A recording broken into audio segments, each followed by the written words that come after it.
Kaspar Pokk, kas see on sinul päris esimene niisugune näitus üles panna? Jah, vaid ja kusjuures täpselt 9 aastat tagasi sai esimene droon ostetud, seega ei läinudki ju lõputult aega, ainult 9 aastat ja juba ongi esimene näitus olemas. Need on kõik droonipildid, mis on siin väljas? Ja, siin on nüüd üleval kõik droonipildid ja eranditult kõik neist on tehtud Türi linna, ütleme siis haldusalas või Türi linna piiride sees. Ma tean, et need pildid, mis sulle endale kõige rohkem meeldivad, on sellised äikese pildid.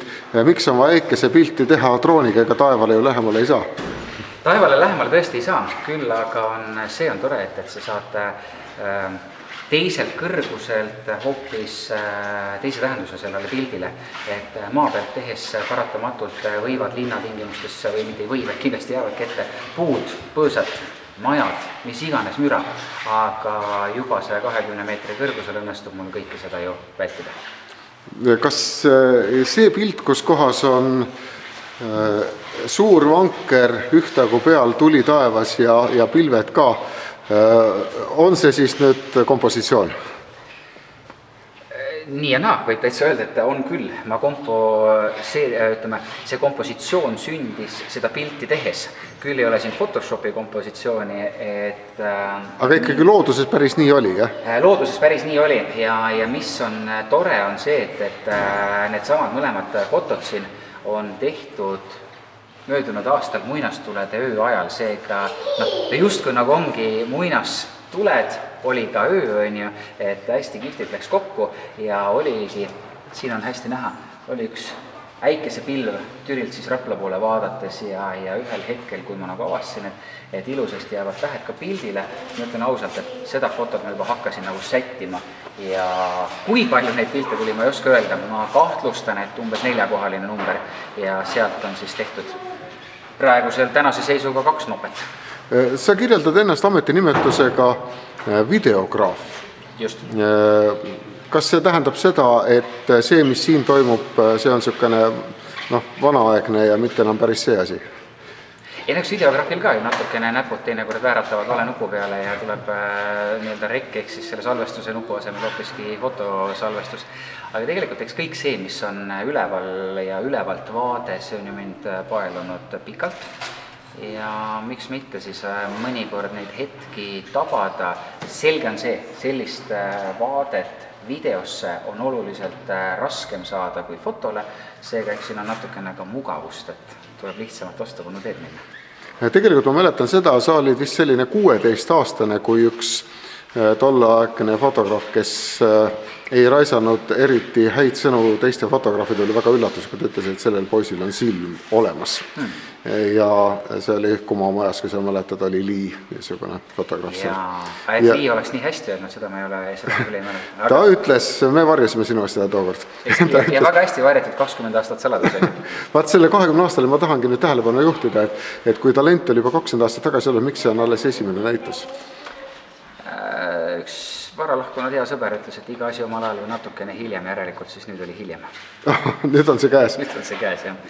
Kas see tähendab ka mingil määral seda, et sul on veel sellist materjali ja see, mida täna siin avame, ei pruugi jääda viimaseks? Materjali on veel ja materjali on tegelikult hästi palju, materjali on üle Eesti, et on sellistest äärmuslikest kohtadest nagu näiteks T1 vaaterattast ja nii edasi, et kus tegelikult päris niisama lihtsalt ju drooni lennutada ei saa. Mul on need pildid on ilusasti olemas ja miks mitte. Ühel päeval võib olla siis ka Türil avada fotonäitus, mis läheb Türi linna piiridest kaugemale. Nüüd on selline aeg meil käes, kus nii nagu igal ametis, kui olla väga hea, siis võib saada rikkaks ja fotograafid saavad ka rikkaks, loomapildistajad ja nii edasi ja sul lähevad need pildid ka oksjonile, siin on selle salvestuse peale meil ikkagi see efekt tegelikult tuleb tulla vaatama, siin on ägedaid pilte ja need kindlasti ostetakse ära, nii et mis on sinu plaanid, vahetud autot?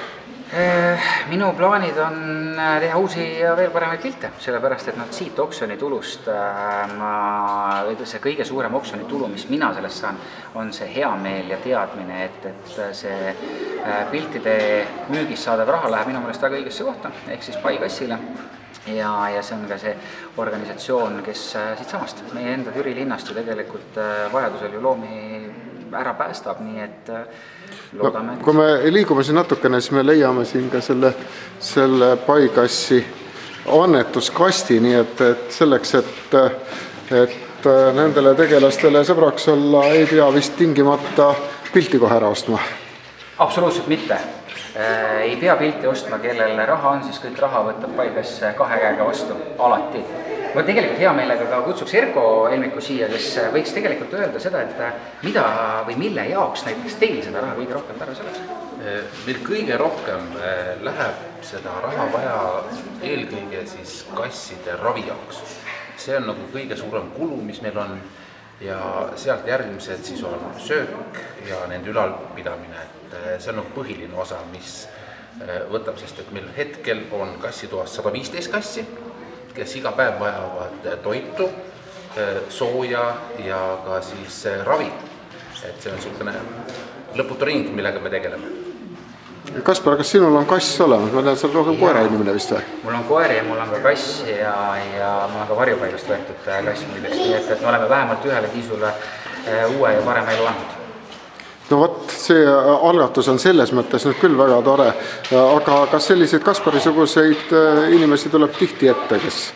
Kahjuks mitte tihti, kuid siiski tuleb.